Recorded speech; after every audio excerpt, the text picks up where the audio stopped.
السلام عليكم ورحمة الله. ازيكم حبايبي؟ عاملين ايه؟ يا رب تكونوا بخير. معانا وصفة الدانت اللي مفيش اختلاف عليها من الصغير ومن الكبير. حاجة دانت فراولة كده تحفة في الحر اللي احنا فيه ده. باكت جيلي اي نوع، نص تلت كوباية سكر، اتحكمي في السكر زي ما انت عايزة. 3 معالق نشا، نزلت عليهم بكوبايتين حليب او كوبايتين لبن.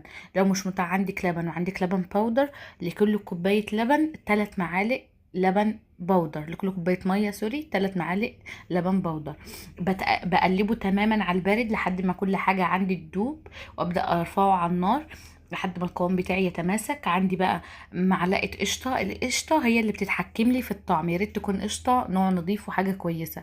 ببدا اصبه في الكاسات او الكوبايات بتاعتي واسيبه لحد ما يبرد. بتبقى حاجه تحفه جدا في الصيف وتغيير، وبدل ما نجيبه من بره بنعمله بوصفات سهله ومقادير وحاجات بسيطه.